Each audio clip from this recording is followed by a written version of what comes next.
الحمدللہ رب العالمین۔ اللہ یہاں گورنر ہاؤس کی دیواریں سرکار علیہ الصلوۃ والسلام کی نعتوں سے اور درس قرآن سے گونج رہی ہیں۔ یہ اللہ پاک نے ان کو مقام دیا۔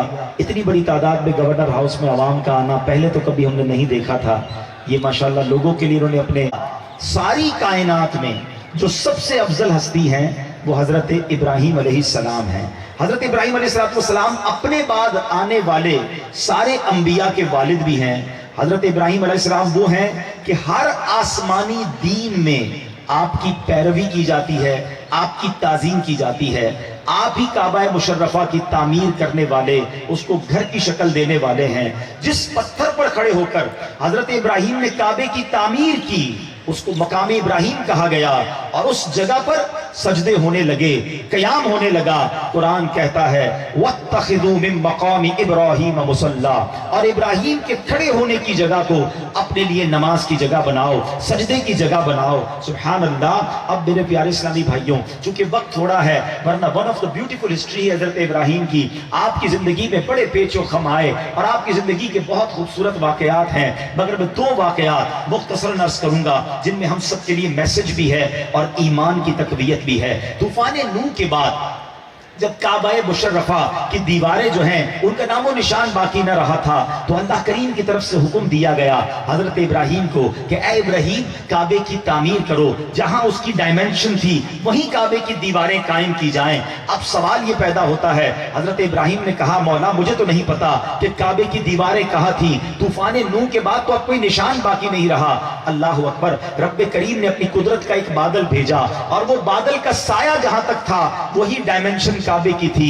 سبحان اللہ۔ اب حضرت ابراہیم نے اس کعبے کی دیوار کی تعمیر شروع کی۔ حضرت اسماعیل پتھر پکڑاتے جاتے، حضرت ابراہیم کعبے کی دیوار پر رکھتے جاتے۔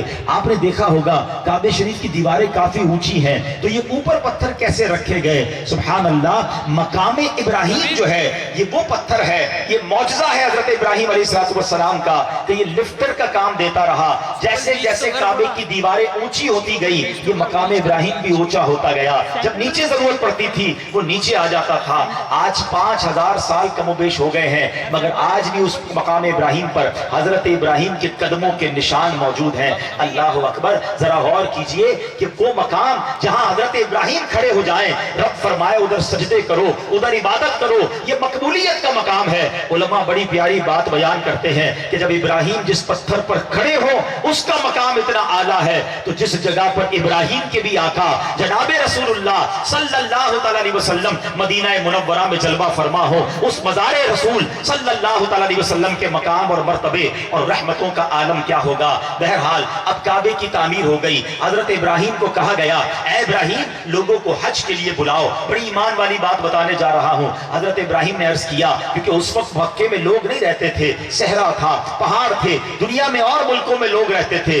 حضرت ابراہیم نے عرض کیا مولا میں لوگوں کو کیسے بلاؤں گا، میری آواز کیسے پہنچے گی؟ رب عز و جل نے فرمایا اے ابراہیم تمہارا کام آواز لگانا ہے، ہمارا کام لوگوں تک پہنچانا ہے۔ آپ جناب کوہ ابو القبیس پر چڑھ گئے اور آپ نے لوگوں کو اللہ کے گھر کی طرف بلایا، حج کے لیے بلایا۔ سنیے میرے پیارے اسلامی بھائیوں، علماء کہتے ہیں، مفسرین لکھتے ہیں وہ آواز پوری دنیا میں سنی گئی۔ آج میں ادھر بیان کر رہا ہوں، کیمرے سامنے لگے ہیں، سیٹلائٹ کے ذریعے دنیا میں بیان جاتا ہے۔ اس زمانے میں اس روحانی سیٹلائٹ کے ذریعے پوری دنیا میں حضرت ابراہیم کی وہ دعوت سنی گئی، اور لوگوں نے اس کے جواب میں لبیک کہا۔ اچھا صرف زندہ لوگوں نے نہ سنی بلکہ ارواح نے بھی سنی، روحوں نے بھی سنی، ماں کے پیٹ میں جو بچے تھے انہوں نے بھی سنی۔ علماء فرماتے ہیں اس وقت حضرت ابراہیم کی اس پکار پر جس نے ایک بار لبیک کہا تھا یا جس کی روح نے ایک بار لبیک کہا وہ ایک حج کرے گا، جس نے 2 بار لبیک کہا وہ 2 حج کرے گا، اور جس کی روح نے جتنی بار لبیک کہا اتنی بار اسے اللہ کے گھر بلایا جائے گا۔ اللہ اکبر۔ یہ حضرت ابراہیم علیہ السلام کی شان ہے۔ مگر آپ کی جوانی میں جب آپ 17 یا 19 سال کے تھے ایک بڑا عجب واقعہ ہوا، اور یہ واقعہ ہم سب کے لیے سیکھنا اور سمجھنا بہت ضروری ہے۔ ہوا یہ کہ آپ جس علاقے میں رہتے تھے وہاں لوگ بتوں کی پوجا کرتے تھے، اللہ کا نام نہ لیتے تھے۔ حضرت ابراہیم اللہ کی عبادت کرتے تھے۔ وہ لوگ آپ کو بلانے لگے کہ ایک بہت بڑا میلہ ہے اور جناب بڑی ہم رات ہلہ گلہ کریں گے، عیاشی کریں گے، چلو ساتھ چلتے ہیں۔ حضرت ابراہیم نے فرمایا کہ میں تمہارے ساتھ نہیں جاؤں گا،